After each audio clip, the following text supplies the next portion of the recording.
Hello అందరికీ welcome to SS home foods. ఈరోజు వీడియోలో ప్రెషర్ కుక్కర్లో రొయ్యల బిర్యానీని ఎలా ప్రిపేర్ చేసుకోవాలో ఈ వీడియోలో చూసేయండి. ఈవెందో బ్యాచిలర్స్ కూడాను చాలా సింపుల్గా ప్రిపేర్ చేసుకోవచ్చు. ఇంట్లో అయితే క్విక్ అండ్ టేస్టీగా 10 మినిట్స్లో ఈజీగా ఇలా బిర్యానీని పొడి పొడిగా చాలా టేస్టీగా ప్రిపేర్ చేసుకోవచ్చు. అండ్ ఇక్కడ నేను నార్మల్ రైస్తో ప్రిపేర్ చేశాను. ఎవరైనా కూడాను చాలా క్విక్గా టేస్టీగా ప్రిపేర్ చేసి పెట్టేసుకోవచ్చు అనమాట. చాలా బాగుంటుంది, తప్పకుండా ట్రై చేయండి. దీనికోసం ముందుగా నేను ఇక్కడ నార్మల్ రైస్ని గ్లాస్ వరకు తీసుకున్నానండి. మీకు కావాలి అనుకుంటే ఈ నార్మల్ రైస్లో బాస్మతి రైస్ కూడా తీసుకొని శుభ్రంగా కడిగేసి హాఫ్ అన్ అవర్ నానబెట్టుకోండి. సో ఇలా ఈ నార్మల్ రైస్ని కూడాను శుభ్రంగా కడిగేసి వాటర్ వేసి హాఫ్ అన్ అవర్ పక్కన పెట్టుకున్నాను. ఈలోపు వేరేగా రొయ్యల్ని తీసుకున్నాను. ఈ రొయ్యల్ని శుభ్రంగా కడిగేసుకున్నాను 4-5 సార్లు. ఇందులోకి ఉప్పు, కారం, పసుపు ఇలా ఆయిల్ కొద్దిగా వేసేసుకొని బాగా కలిపేసి అరగంట సేపు పక్కన పెట్టుకున్నాను. ముందుగా రొయ్యల్ని వేయించుకోవాలండి. ఇందులో ఉన్న నీచు వాసన పోవాలంటే ఇలా ఒక పాన్ పెట్టుకొని స్టవ్ ఆన్ చేసి ఇందులోకి రొయ్యల్ని వేసుకోవాలి. ఇలా రొయ్యలు వేసుకునేటప్పుడు ఫ్లేమ్ని లో ఫ్లేమ్లో పెట్టుకోండి. ఇలా రొయ్యల్ని వేసుకొని ఒకసారి బాగా కలిపేసి మూత పెట్టేసుకుంటే రొయ్యల నుంచి వాటర్ అనేది రిలీజ్ అవుతుంది కదా, ఆ వాటర్తోనే రొయ్యలు అనేవి చక్కగా కుక్ అయిపోతాయి అన్నమాట.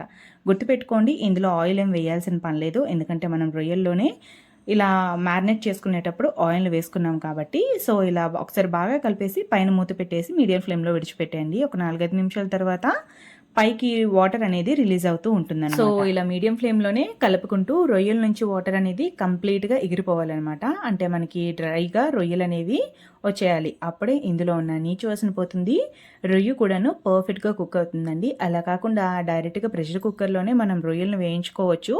బట్ అలా వేయించుకొని చేస్తే ఆ టేస్ట్ అనేది వేరే వస్తుంది. లైక్ కొద్దిగా నీచు వాసన అనేది మనం బిర్యానీ తినేటప్పుడు తెలుస్తూ ఉంటుందన్నమాట. సో అలా కాకుండా ఇలా చక్కగా వేయించేసుకొని పక్కన పెట్టుకోండి, సరిపోతుంది.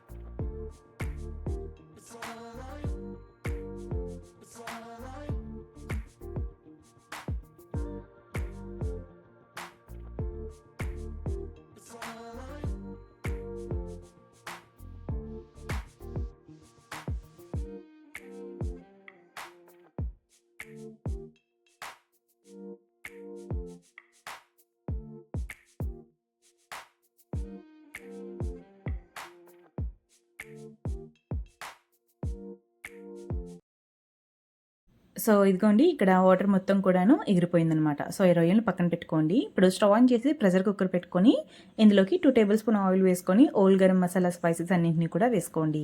ఎక్కువగా వేసుకొని అవసరం లేదు, లైట్గా వేసుకుంటే సరిపోతుంది. సో ఇందులోకి 2 ఆనియన్స్ని ఇలా మీడియం సైజ్ ముక్కలుగా కట్ చేసుకొని వేసుకోవాలి. అలానే ఒక 5-6 పచ్చిమిర్చిని కూడాను కట్ చేసి వేయించుకోండి.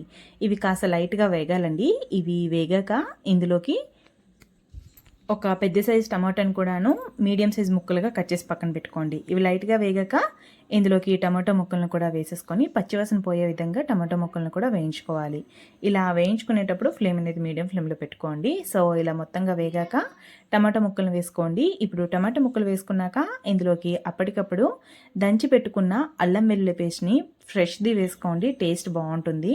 స్టోర్ది ఎప్పుడు కూడా ఎక్కువగా యూజ్ చేయొద్దు, అంత టేస్ట్ ఉండదన్నమాట బిర్యానీ ప్రిపేర్ చేసుకునేటప్పుడు. సో ఇలా టమాటో ముక్కలు వేయించుకున్నాక 1 టేబుల్ స్పూన్ అల్లం వెల్లుల్లి పేస్ట్ని కూడా వేసుకోవాలి. ఈ రెండింటిని కూడాను లో ఫ్లేమ్లో పెట్టుకొని మనకి ఆయిల్ అనేది సెపరేట్ అయ్యే వరకు వేయించుకోవాలన్నమాట. అప్పుడే టేస్ట్ అనేది చాలా బాగుంటుంది. పచ్చివాసన ఏమాత్రం ఉన్నా కూడాను అంత టేస్టీగా ఉండదు ఈ బిర్యానీ. సో లైట్గా ఇలా వేయించుకోండి. ఇలా ఆయిల్ సెపరేట్ అయ్యాక ఇక్కడ కాస్త గ్రేవీ కోసం చిక్కటి పెరుగుని 1/2 కప్ వరకు వేసుకుంటున్నానండి.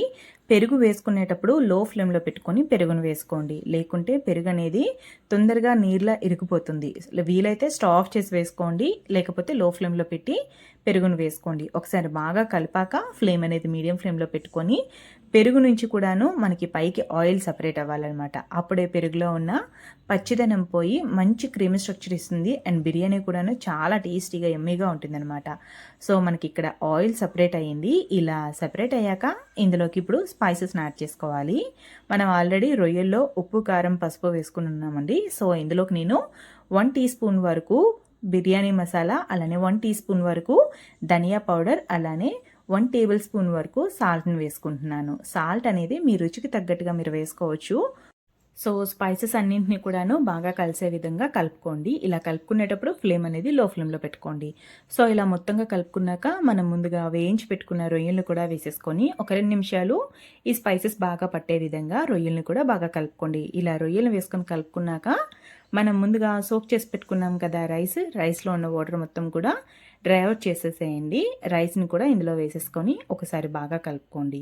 ఇక్కడ గ్లాస్ వరకు నేను రైస్ని తీసుకున్నాను కాబట్టి ఇందులోకి గ్లాసున్నర వరకు వాటర్ని వేసుకుంటున్నాను. ఎందుకంటే మనం ముందుగానే రైస్ని నానబెట్టున్నాం కాబట్టి గ్లాసున్నర వాటర్ అయితే సరిపోతుంది. నార్మల్గా బిర్యానీ బాండీలో ప్రిపేర్ చేసుకునేటప్పుడు గ్లాస్ రైస్కి 2 గ్లాస్ వాటర్ అయితే సరిపోతుంది. సో ఇలా రైస్ని వేసేసుకొని ఒకసారి బాగా కలిపేసి గ్లాసున్నర వరకు వాటర్ వేసేసుకొని ఒకసారి ఉప్పు ఈ స్టేజ్లోనే చెక్ చేసుకోండి. మనకు వాటర్ కాస్త ఉప్పుగా తగలాలి, అప్పుడే బిర్యానీలో సాల్ట్ అనేది పర్ఫెక్ట్గా సరిపోయినట్టు. సో ఇలా సాల్ట్ని చెక్ చేసుకోండి. ఇక్కడ నేను వేసుకున్న సాల్ట్ అయితే నాకు సరిపోయింది. ఒకసారి అడుగు నుంచి బాగా కలిపేసుకొని ఇప్పుడు కుక్కర్ విజిల్ పెట్టుకొని మూత పెడుతున్నాను. ఇలా మూత పెట్టుకున్నాక హై ఫ్లేమ్లో 2 విజిల్స్ రావాలి, లో ఫ్లేమ్లో 2 విజిల్స్ వస్తే సరిపోతుంది. బిర్యానీ పర్ఫెక్ట్గా కుక్ అవుతుంది అనమాట.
సో మొత్తంగా చల్లారాక ఇక నేను ప్రెషర్ కుక్కర్ మూత తీసి చూపిస్తున్నానండి. చక్కగా పొడి పొడిలాడుతూ బిర్యానీ చాలా టేస్టీగా ఉంది. ఈవెన్ దో చికెన్ బిర్యానీ కంటేను రొయ్యల బిర్యానీ చాలా బాగుందండి. నేను ఇంతవరకు ఎప్పుడు ట్రై చేయలేదు, ఇదే ఫస్ట్ టైం ట్రై చేశాను. బట్ చాలా బాగుంది. ఈవెన్ దో బ్యాచిలర్స్ కూడాను ఎంజాయ్ చేస్తూ సింపుల్గా ప్రిపేర్ చేసేసుకోవచ్చండి. సో మీకు కనుక ఈ రెసిపీ నచ్చినట్టుంటే తప్పకుండా మీరు ప్రిపేర్ చేసుకోండి. మీకు ఎలా కుదిరిందో వీలైతే నాకు కామెంట్ రూపంలో తెలియజేయండి. అండ్ నా ఛానల్ని ఫస్ట్ టైం చూసినట్టు కనుక ఉంటే తప్పకుండా సబ్స్క్రైబ్ చేసుకోండి. Thanks for watching.